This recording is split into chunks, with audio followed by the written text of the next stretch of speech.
Hello everyone, welcome to Texture Cam. आज हम लोग बात करेंगे एमीन्स के जुलाई सेशन 2022 के बारे में। ये ऑर्गेनिक केमिस्ट्री का लास्ट टॉपिक होगा डिस्कशन का। बायोमोलिक्यूल्स मैं सोच रहा हूँ डिस्कस ना करूँ क्योंकि तो टाइम भी कम बचा है, काफ़ी लोग मेंस पेपर है और मैं केवल उसकी सेल्फ अटेम्प्ट शीट डाल दूँ जिसे आप लोग अटेम्प्ट कर लो आराम से और अटेम्प्ट करके फिर उन्हें उनके आंसर्स देख लो। उनमें क्योंकि फैक्चुअल क्वेश्चन होंगे, ज़्यादा एक्सप्लेनेशन का जोन होगा नहीं। अगर चाहोगे मैं एक पोल क्रिएट कर दूंगा, अगर लोग उसमें पोल करेंगे कि बायोमोलिक्यूल्स भी डिस्कस करना है तो मैं वो भी कर दूंगा। लेकिन उससे मैं पहले सोच रहा हूँ कि बायोमोलिक्यूल से पहले हम क्यों ना मतलब सोल्यूशंस और इलेक्ट्रोकेमिस्ट्री और केमिकल काइनेटिक्स के 3 चैप्टर उठा लें जो मैं इनसे पहले डिस्कस करते हैं। इसमें बच्चों को ज़्यादा दिक्कत आती है। और एक आयनिक इक्विलिब्रियम भी ले लूँगा जिसमें ज़्यादा परेशानी आती, कठिन टॉपिक्स ले लूँगा। बायोमोलिक्यूल्स, पॉलीमर, एमिनो एसिड्स ये तो सिंपल टॉपिक है, इनमें आसानी से किया जा सकता है तो ज़्यादा परेशानी आएगी नहीं तुम लोगों को, है ना भाई। तुम लोगों ने हमारे सब्सक्राइबर 500 तक कर दिए हम लोगों के चैनल के, है ना, तो उसे और अच्छे से ग्रो करोगे तो मज़ा आता है, देख के खुशी मिली। 500 हो गए, कल ही हुए। तो आगे हम लोग डिस्कशन तो करते ही हैं। मेंस के लिए अच्छे से पढ़ते रहो। जिनका मेंस का पेपर ख़त्म हो गया उन्हें ये क्वेश्चन इसलिए देखने जरूरी है क्योंकि सेम पैटर्न पे ही लगभग एडवांस के क्वेश्चन होते हैं, बस नंबर ऑफ रिएक्शंस थोड़ी सी ज़्यादा होती हैं एडवांस में। मतलब एक क्वेश्चन में 4-5 रिएक्शंस होंगी, मेंस में 4-5 रिएक्शन नहीं, एक रिएक्शन होती है और एडवांस के पेपर में 4-5 रिएक्शन होंगी। तो वो 4-5 रिएक्शंस को करने का रास्ता तो एक रिएक्शन से ही होके जाएगा।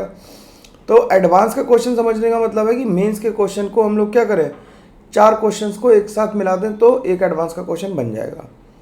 ठीक है, इतनी बात मेरी बात समझ में आनी चाहिए बिल्कुल। तो मैं पोल एक क्रिएट कर दूंगा आज, है ना। उस पर आप लोग कमेंट करो कि मेरे को बायोमोलिक्यूल्स के क्वेश्चन कराने चाहिए या फिर मैं लिक्विड सॉल्यूशंस पहले उठा लूँ और फिर इलेक्ट्रोकेमिस्ट्री, फिर आयनिक इक्विलिब्रियम, फिर केमिकल काइनेटिक्स। ठीक है, चलो भाई हम लोग डिस्कशन को आगे बढ़ाते हैं। और सब्सक्राइबर करने के लिए थैंक यू यार, है ना, खुशी मिल रही है मेरे को। लेकिन अभी और miles to go before I sleep, है ना। देखते हैं क्या कर सकता है। एक बार सेट कर लूँ पेज। हाँ, गुड। चलो भाई, क्वेश्चन नंबर 1 क्या कह रहा है देखते हैं। एक कंपाउंड दिया है साइनाइड जिसमें CH3 MgBr की रिएक्शन करानी है। तो देखो आराम से लिखना होता है क्वेश्चन को। साइनाइड दिया है, जब इस पर CH3- और MgBr+ रिएक्ट करेगा इन प्रेजेंस ऑफ ईथर तो CH3- कहाँ अटैक करेगा, जहाँ पे डेल्टा प्लस है और ये निगेटिव यहाँ आ जाएगा। एमीन्स के क्वेश्चन ज़्यादा इसलिए कर लेना क्योंकि मैं बता रहा हूँ पेपर में इसी के क्वेश्चन सबसे ज़्यादा आने वाले हैं ऑर्गेनिक में। तो ये डबल बॉन्ड N- और MgBr+ आ गया, यहाँ पे प्लस था। फिर H3O+ से हाइड्रोलिसिस होगी और जब एमाइंस की हाइड्रोलिसिस होती है तो क्या बनता है, डबल बॉन्ड O और CH3 यानी कीटोन बन गया। ये क्या बन गया, कीटोन बन गया। और कीटोन की फिर हम लोगों ने किससे कराई, ZnHgHCl। ZnHgHCl मतलब क्लीमेंशन रिडक्शन है। ये कौन सा रिडक्शन है, क्लीमेंशन रिडक्शन है।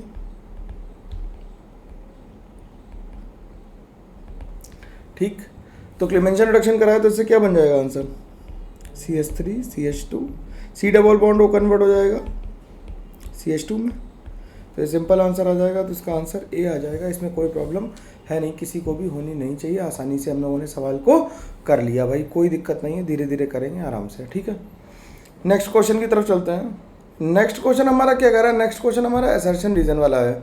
असर्शन कह रहा है कि असर्शन क्या कह रहा है कि experimental reaction of CH3Cl with aniline and anhydrous AlCl3 does not give para methyl aniline. बिल्कुल ठीक बात है ये, क्योंकि जब एनिलीन के साथ रिएक्शन कराते हैं AlCl3 की तो एनिलीन क्या कर लेता है, AlCl3 पे खुद ही अटैक कर देता है। एनिलीन AlCl3 पे खुद ही अटैक कर देता है। ठीक, एनिलीन AlCl3 पे खुद ही अटैक कर देता है और क्या बना देता है, एनिलीनियम आयन बना देता है, सॉल्ट बना लेता है।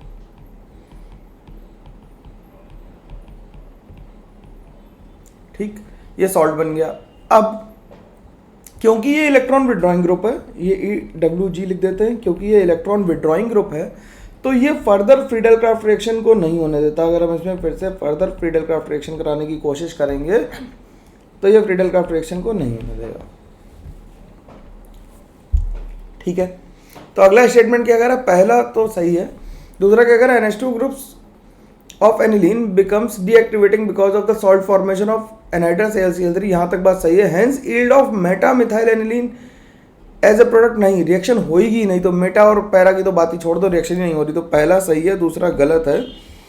तो अगर हम फ्रीडल क्राफ्ट रिएक्शन की बात करें तो फ्रीडल क्राफ्ट रिएक्शन के केस में ये कह सकते हैं कि इलेक्ट्रॉन विड्रॉइंग और इलेक्ट्रॉन डोनेटिंग ग्रुप दोनों ही एल्काइलेशन करने में काफ़ी कैपेबल नहीं होते, उनमें प्रॉब्लम्स रहती हैं, ठीक है। चलो भाई अगले क्वेश्चन पे चलते हैं।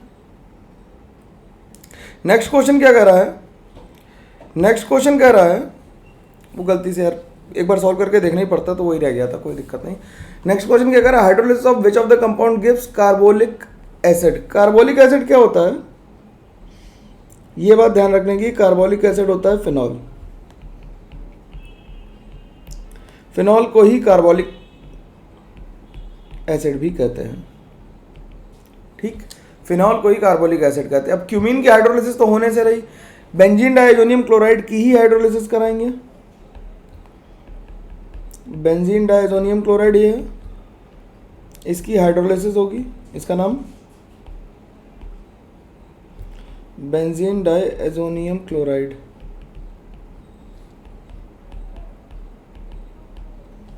बेंजीन डाइजोनियम क्लोराइड से रिएक्शन कराएंगे तो यहाँ पे क्या बन जाएगा,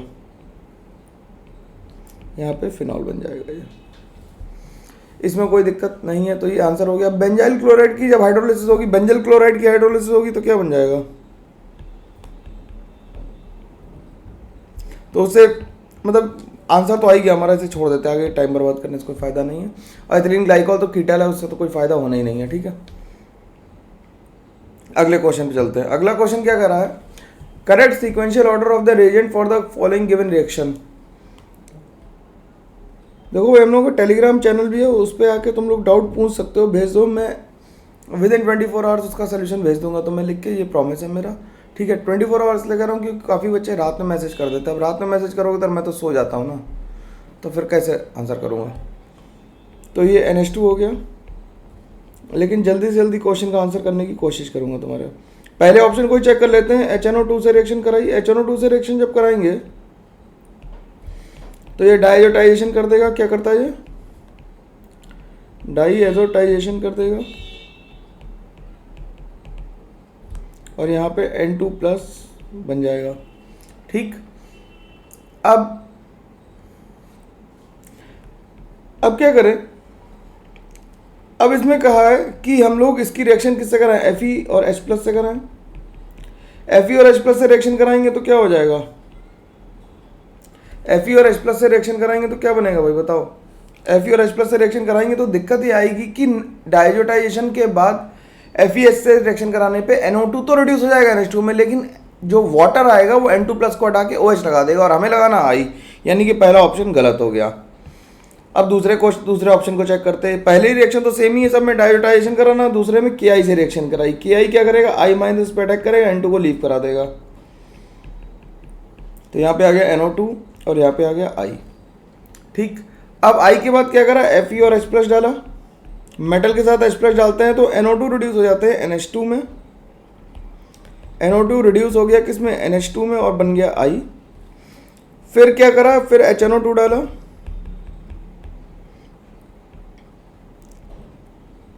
HNO2 डाला तो N2 प्लस बन गया, ठीक, और बन गया यहाँ पे I। और फिर वाटर से रिएक्शन कराई, इसकी वाटर के साथ वार्म किया इसे, तो यहाँ पे OH बन गया। तो हमें OH ही लगाना था, तो आंसर हमारा B सही आ गया। C और D को चेक करने की ज़रूरत नहीं पड़ेगी। HNO3 से तो नाइट्रेट फिर से लग जाएगा, तो उसे चेक करने की ज़रूरत नहीं है, ठीक है। सवाल समझ में आना चाहिए बिल्कुल आराम से, कोई दिक्कत है नहीं, किसी को भी होनी नहीं चाहिए इसमें, ठीक है। चलो भाई अगला क्वेश्चन करें। बड़े बड़े सवाल है, इन्हीं के मल्टीपल फोल्ड कर दो तो एडवांस का सवाल है, थ्योरी सेम रहनी है, थ्योरी थोड़ी बदलती है यार। अब कह रहा है कि मैचिंग करनी है हमें, कह रहा है benzene sulphonyl chloride. Benzene sulphonyl chloride होता है हिंसबर्ग रिएजेंट। क्या होता है, Hinsberg reagent benzene sulphonyl chloride होता है, ठीक। हॉफमैन ब्रोमाइड रिएक्शन क्या करती है, हॉफमैन ब्रोमाइड रिएक्शन करती है जिसमें इंटरमीडिएट जो होता है वो आइसोसिनेट बनते हैं, ठीक। None of the non reaction of isocyanates, isocyanate बनेंगे इसमें, ठीक। Carbylamine reaction test of amines होती है प्राइमरी मीन्स, मैं ये बता रहा हूँ ये बहुत इंपॉर्टेंट रिएक्शन है। Carbylamine, Hinsberg reagent, Hofmann bromide degradation, haloform reaction, aldol, Cannizzaro, Perkin, ये इंपॉर्टेंट रिएक्शंस है ना। और हॉफमैन ओरिएंटेशन का मतलब होता है एंटी सेट रूल। तो इसका आंसर क्या आ गया, 1 का आ गया 3, 2 का आ गया 4, 1 का 3, 2 का 4, 3 का 1, तो आंसर आ गया हमारा सी पार्ट। इसमें किसी को कोई प्रॉब्लम नहीं होनी चाहिए, आसानी से ये बात समझ में आ जाएगी, कोई दिक्कत की बात है ही नहीं यार, आराम से करो, है ना। अगले क्वेश्चन को देखते हैं। कह रहा है an organic compound A contains nitrogen and chlorine, तो नाइट्रोजन भी है और क्लोरीन भी है। तो नाइट्रोजन का मोलर मास 14 हो गया, क्लोरीन का 35.5 हो गया। It dissolve readily in water to give a solution which turns litmus red.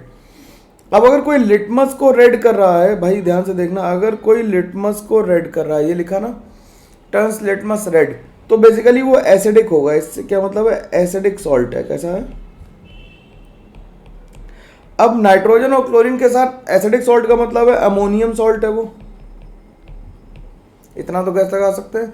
Titration of compound A with standard base indicates that the molar molecular weight of A is 131 ± 2। तो अगर एक chlorine और एक nitrogen ले लें तो ये आ जाएगा 35.5 + 14, यानी कि ये कितना हो गया 5, 9 और 4, 49.5 हो गया। अब इसे 131 में से माइनस कर दो तो ये आ जाएगा कितना, क्योंकि ±2 है तो 0.5 छोड़ देते हैं, ये आ गया 2 और 12 में से 9 गया 8, यानी कि लगभग ये बेंजीन के आसपास का मॉलिक्यूल है। ठीक है, ये कैसा मॉलिक्यूल है, बेंजीन के आसपास का है कि C6H6 जैसा ही कुछ होगा, ठीक, या वैसा ही कुछ बन रहा होगा लगभग बेंजीन के पास। बेंजीन 77 है ना, ठीक।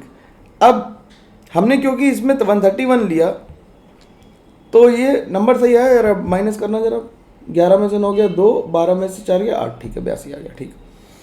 अब क्या करें, अब कह रहा है when a sample of A treated with NaOH a liquid substrate which contains N but not Cl, यानी कि Cl हट जा रहा है NaOH के साथ टाइट्रेट करने पे। Treatment of compound A with nitrous acid followed by phenol gives orange precipitate, ठीक, यानी कि हमें क्या बना रहा है, ट्रीटमेंट विद नाइट्रस एसिड, यानी कि हमें फिर से अमाइन बनी होगी, अमाइन से डाइजोटाइजेशन हो गया होगा और उससे फिर ऑरेंज प्रेसिपिटेट फिनॉल के साथ बन रहा है। तो ये तो डाई ही है, सिंपल बात है। तो अगर हम मॉलिक्यूलर फॉर्मूला गेस कर लें ऑप्शंस में से, तो सॉल्ट बनाने में केवल एक ही ऑप्शन हो सकता है, एक ही हो सकता है, दो ही हो सकते हैं भाई, दो ही ऑप्शन में सॉल्ट है, दो ही ऑप्शन में सॉल्ट है। तो हम डी ऑप्शन को चेक कर रहे हैं क्योंकि हमें डाइजोटाइजेशन भी करना आगे। तो हमने इसे देखा, इसका पहले देख लेते हैं मोलर मास कितना है। तो ये हो गया कितना, बेंजीन हो गया 77 + 14 + 3 + 35.5, तो ये आ गया 80 + 4 94 + 35.5, यानी कि 9 और 9 12.5, यानी कि ये 31 - 2 है, ठीक। तो आंसर हमारा डी लग रहा है। लेकिन जब इसकी NaOH से रिएक्शन कराई तो भाई पूरा सवाल को करना है। NaOH से रिएक्शन कराई तो क्या बन जाएगा, NaOH से जब रिएक्शन कराएंगे तो ये बन जाएगा NH2, और इसका जब डाइजोटाइजेशन कराएंगे HNO2 से, डाइजोटाइजेशन कराएंगे तो ये बन जाएगा N2+, और N2+ की रिएक्शन जब हम कराएंगे किससे, फिनॉल से। ये भाई देखो इंपॉर्टेंट रिएक्शन आ गई फिर से एक हमारे काम की। तो इससे क्या बनेगा, इससे बन जाएगा orange dye, para hydroxy azobenzene बन जाएगी।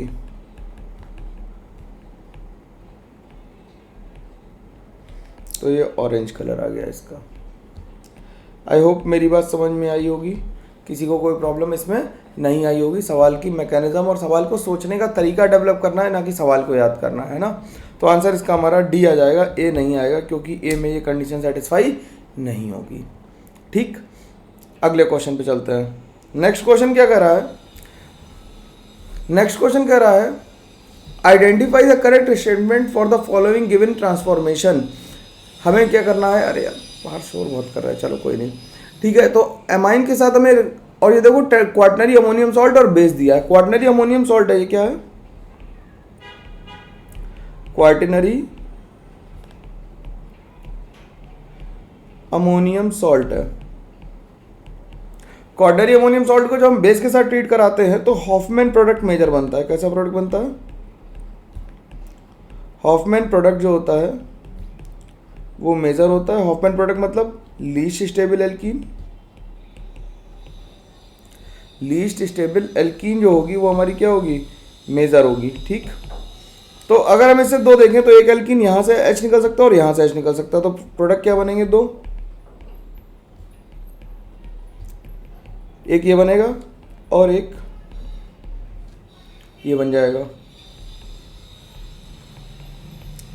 ये माइनर होगा और ये मेजर होगा। तो माइनर और मेजर, बी माइनर में कौन सा? ये बी है और ये ए है। तो ऐसा ऑप्शन किस में है? ए में ये है। ठीक है, एक तो सी ऑप्शन सही है भाई, और इसमें हॉफमैन भी लिखा हुआ है तो सी ही ठीक मान लेते हैं। ए में देखो मेजर माइनर तो गलत लिखे हैं, बी में मेजर माइनर गलत लिखे हैं, डी में मेजर माइनर सही लिखे हैं, लेकिन उसमें सेटजेफ रूल लिखा हुआ है, जबकि प्रोडक्ट बनेगा किससे? हॉफमैन रूल से बनेगा। तो ऑप्शन इसका जो आएगा वो सी आ जाएगा। ठीक है भाई, अगले क्वेश्चन में फिर से असर्शन रीजन आ गया। एक असर्शन रीजन क्या कर रहा है? कह रहा है कि ए एंड असर्शन कह रहा है कि aniline on nitration yields ortho Meta and para derivatives of aniline. बिल्कुल ठीक बात है। एनिलीन की जब हम लोग नाइट्रेशन कराते हैं तो तीनों प्रोडक्ट बनते हैं जिसमें ऑर्थो सबसे कम होता है। Nitrating mixture is a strong acidic mixture. बिल्कुल ठीक बात है, सही एक्सप्लेनेशन भी है, क्योंकि स्ट्रॉन्ग एसिडिक मिक्सचर जब होगा तो होगा क्या कि एनिलीन को पहले वो किस में कन्वर्ट कर देगा? एनिलीनियम आयन में कन्वर्ट कर देगा। ये स्ट्रॉन्ग एसिडिक मिक्सचर है और ये एनिलीनियम आयन में कन्वर्ट कर देगा, जिसकी वजह से ऑर्थो प्रोडक्ट जो होगा वो लीस्ट बनता है। तो ए ऑप्शन इसका सही हो जाएगा कि दोनों सही है और रीजन जो है वो करेक्ट एक्सप्लेनेशन भी है। अगले क्वेश्चन पे चलते हैं। नेक्स्ट क्वेश्चन क्या कर रहा है? Among the following the strongest Brønsted base. Brønsted base वो बढ़िया है जो इलेक्ट्रॉन पेयर आसानी से दे। जीओसी वाला क्वेश्चन आ गया। देखो इन दोनों में अगर हम लिखें ए और बी में, तो इथाइलामीन्स है। इथाइलामीन्स के लिए मैंने बताया था फॉर इथाइलामीन्स क्या होता है order? 2 degree greater than 3 degree greater than 1 degree greater than ammonia. तो इन दोनों में कौन ज़्यादा है? 2 डिग्री। लेकिन जब ये लोन पेयर है तो ये ज़्यादा बेसिक हो जाएगा, क्योंकि इसे 3 तरफ से प्लस आई लग रहा है और ये रिजिड है, ये घूम नहीं सकता। इसका लोन पेयर रेजोनेंस में है, तो सबसे ज़्यादा बेसिक क्या हो गया? ये बेसिक हो गया मोस्ट। तो सिंपल आंसर इसका क्या आ गया? डी आ गया भाई। ये जीओसी वाले वीडियो अगर एसिड बेस वाले देख लोगे तो काम हमारा हो जाएगा इसमें भी। ठीक है, ठीक। अगले क्वेश्चन पे चलते हैं। नेक्स्ट क्वेश्चन क्या कर रहा है? नेक्स्ट क्वेश्चन कर रहा है कंपाउंड दिया जिसकी अमोनिया से रिएक्शन करा के बनाना है हमें कंपाउंड, और फिर Br2NaOH के साथ फिर एक कंपाउंड बनाना है। तो इसे बैक ट्रेस कर लेते हैं। Br2NaOH के साथ अगर कंपाउंड बना के हमें बैक ट्रेस करना पड़ रहा है और हमारा क्या बन रहा है? एमीन बन रहा है, तो बेसिकली ये एमाइड रहा होगा, क्योंकि एसिड तो बन नहीं रहा है, तो ये एमाइड रहा होगा। अगर हमारा जो ऑप्शन बना हुआ है वो ये बना हुआ है, और इससे अगर हमें पीछे वाला कंपाउंड सोचना है कि किसकी रिएक्शन करा के ये बना होगा, तो इसे उठा के इधर रख लें यार। इसे उठा के इधर रख लेते हैं ना, कि ये किसकी रिएक्शन से बना होगा। तो भाई तुम लोग गैस भी कर पाते हो कि Br2NaOH से अगर हम इसकी रिएक्शन करा के ये बना रहे हैं तो ये एमाइड रहा होगा कुछ, CH3Cl, और यहाँ पे रहा होगा CONH2। ठीक, तो ये हॉफमैन ब्रोमाइड डिग्रेडेशन फिर से आ गई। अब इसमें कार्बन गिन लो, C8H8 है, C8H8ClNO, तो एक ऑक्सीएल हो गया। देखो एक Cl हो गया, एक N हो गया, एक O हो गया, और कार्बन कितने हो गए? 1 2 और 4 6, सब कुछ सेटिस्फाई कर रहा है। ठीक, अब अमोनिया की रिएक्शन करा के ये बनाना, तो ये बेसिकली क्या रहा होगा? ये बेसिकली एसिड रहा होगा, या फिर हमारा कोई एसिड क्लोराइड वगैरह रहा होगा, जिससे, क्योंकि इसमें देखो क्वेश्चन में जो दिए हुए हैं वो क्या दिया है एम्पिरिकल फॉर्मूला? C8H6Cl2O, यानी कि ये एसिड नहीं, एसिड क्लोराइड है। तो इसे कैसे बनाया होगा? उल्टा लिख रहा हूं, ध्यान रखना भाई। किसकी रिएक्शन से बना होगा? तो देखो भाई यहाँ पे क्या होगा, CH3 तो ऐसे ही रहेगा, Cl ऐसे ही रहेगा, यहाँ पे होना चाहिए COCl, जिससे 2 Cl आ जाए और ये काम भी कर जाए हमारा। तो अगर हम इसे सही से लिख दें तो ये फिर से जो कंपाउंड बन गया वो बन गया हमारा ऑप्शन मैच कराने के लिए COCl। COCl के पैरा में Cl है और उसके मेटा में CH3 है। ठीक, तो ऑप्शन हमारा सी आ गया इसका, सिंपल सा, कोई दिक्कत की बात है ही नहीं इसमें। ठीक, अगले क्वेश्चन में चलते हैं। अगला क्वेश्चन क्या कह रहा है, अगला क्वेश्चन कह रहा है कि एक हमने डाइजोनियम सॉल्ट दिया और ए से रिएक्शन करा के हमें ऑरेंज डाई बनानी है। ऑरेंज डाई बनाने के लिए हमें फिनोलिक प्रोडक्ट चाहिए होंगे भाई, बोलो ऑरेंज डाई बनाने के लिए हमें क्या चाहिए होंगे, फिनोलिक प्रोडक्ट। तो इसका आंसर तो यही हो जाएगा, क्योंकि बाकी में तो फिनॉल है ही नहीं। फिनोलिक में एक तो बीटा नेप्थॉल और अल्फा नेप्थॉल, तो बीटा नेप्थॉल ही रिएक्शन करता है। क्या बनेगा मैं बना देता हूँ, बात मेरी समझ में आनी चाहिए बिल्कुल। अगर बीटा नेप्थॉल से रिएक्शन करा दें इसकी,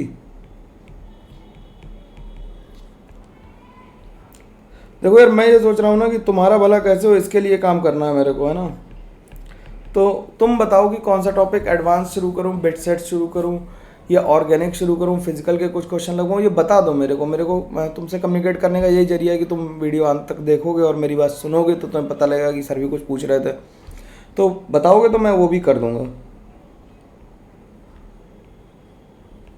तो ये बन गया N डबल बॉन्ड N और यहाँ पे आ गया ये बीटा नेप्थॉल, यहाँ पे आ गया। तो इसका आंसर हमारा ए बन गया, ये ऑरेंज कलर का होता है। ठीक, सिंपल बात।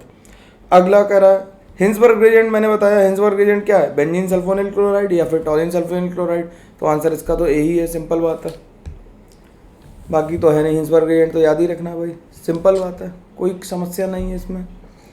तो भाई डेक्स्टर कैम को और लोगों तक पहुंचाओ, ये तुम्हारी जिम्मेदारी है कि सही चीज़ें लोगों तक पहुँचें। लोगों मतलब केवल जुगाड़ लगा के सवाल लगाना तो कोई तरीका है नहीं ज़िंदगी जीने का, कम से कम जेई में तो नहीं है, है ना। तो जुगाड़ मैं नहीं बताता, तो पता है सीधे सीधे मैकेनिज्म लिखने की कोशिश करता हूँ, ज़्यादा से ज़्यादा तो मैं समझाने की कोशिश कर रहा हूँ। तो उसके लिए क्या करूँ, ज़्यादा से ज़्यादा स्प्रेड करूँ, क्योंकि बच्चों को सही इन्फॉर्मेशन मिले, इधर उधर परेशान होने से कोई फ़ायदा नहीं होता। ठीक है, कमेंट सेक्शन में देखोगे तो लोगों ने ये भी लिखा कि सर 3 दिन में ऑर्गेनिक कैसे करें, कभी नहीं हो सकती।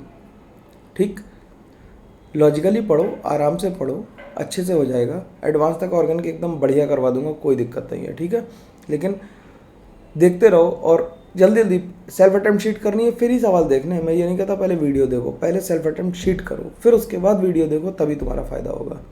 ठीक है, चलो भाई मिलते हैं हम लोग अगले लेक्चर के लिए। उससे पहले एक पोल जनरेट करूँगा कि तुम लोग अगर कहोगे फिजिकल करानी है तो मैं फिजिकल कराऊँगा, और अगर बायोमोलिक्यूल्स कहोगे तो बायोमोलिक्यूल्स करूँगा। मैंने पूरी इनऑर्गेनिक के वीडियो डाल रखे हैं, तो वहाँ जाकर उन्हें देख लो, है ना।